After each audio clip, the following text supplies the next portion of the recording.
मामा, बाबा इतनी सुबह कहाँ जा रहे हैं? बेटा वो एक ग्लेशियर बनाने जा रहे हैं।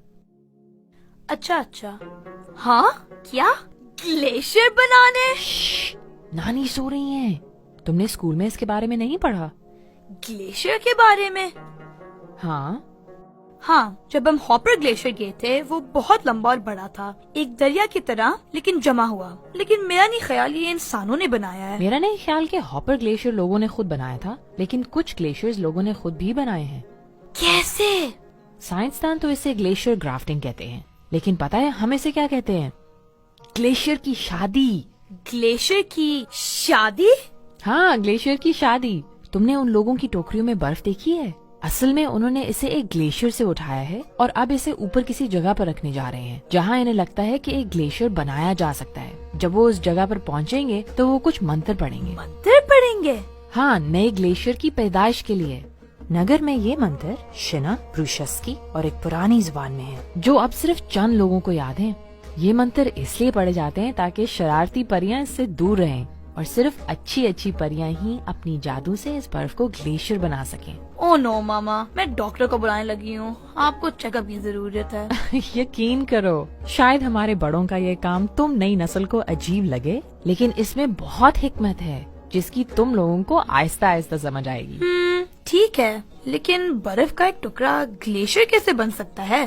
अगर बर्फ ना पिघले तो वो टेम्परेचर की कमी को बरकरार रखने के लिए मजीद बर्फ लाते रहते हैं, और अगर ये सारी मिल जाए तो ये वाकई बढ़ने लगती है और जल्द ही वहाँ एक ग्लेशियर बनना शुरू हो जाता है। मगर इसे शादी क्यों कहते हैं?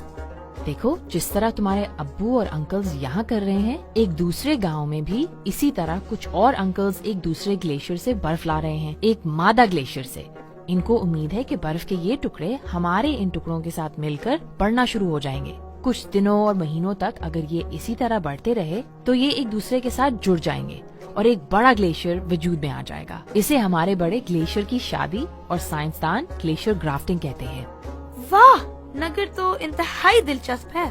नहीं, ये सिर्फ नगर में ही नहीं होता, बल्कि ये गिलगित बल्तिस्तान की बुलंद वादियों में हर जगह ही होता है। शायद प्रूशस्की या शिना की बजाय वो अपनी जुबान में मंत्र पढ़ते हों, लेकिन हमारी तरह अभी तक वो भी पुरानी जुबान ही इस्तेमाल करते हैं। लेकिन ये रिवायत आई कहाँ से और ये पुरानी जुबान है क्या? तुम्हें करीमाबाद वाला बलतित किला याद है? कौनसा वाला? हाँ, कहा जाता है कि ये तिब्बत की किलों की तरह नजर आता है। बिल्कुल उन्हीं की तरह बलतित किले की तामीर में भी लकड़ी और पत्थर का इस्तेमाल किया गया है, जिसकी वजह से यहाँ अक्सर आने वाले जल्जलों और लैंडस्लाइड्स के बावजूद ये महफूज रहता है।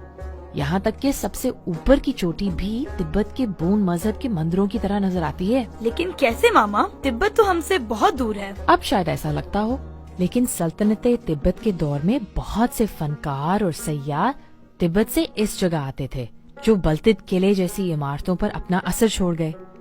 कुछ लोग कहते हैं कि सल्तनते तिब्बत से ताल्लुक की बुनियाद पर ही गिलगित बल्तिस्तान में इतने मुख्तलिफ गिरोह हैं, जिन्होंने जदीद साइंस की मदद के बगैर ग्लेशियर ग्राफ्टिंग जैसी रवायात को बरकरार रखा।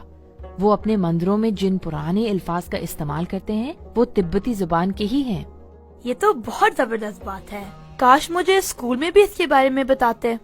बिल्कुल, हमें अपना सकाफती इल्म और दानाई अपने क्लासरूम्स तक लानी चाहिए, ताकि स्कूलों और कॉलेजों में तुलबा और इसातिज़ा हमारी सकाफती, समाजी और मुआशी रवायात को समझ सकें और इस पर फख्र करें। तुम्हें नहीं लगता कि अगर ठोस, पानी और गैस को ग्लेशियर्स के जमने और पिघलने की मिसालों से समझाया जाए तो साइंस की क्लास ज्यादा दिलचस्प हो सकती है?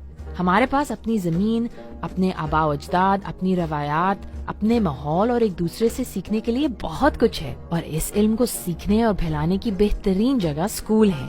सकाफती इल्म और जगह पर पाए जाने वाले हर पेशे और शोबे की बुनियाद है। किसान अपने खेतों में, प्रोफेसर्स अपने कमराए जमातों में, साइंसदान लेबोरेटरी में, और सब कहीं न कहीं इसे इस्तेमाल करते हैं।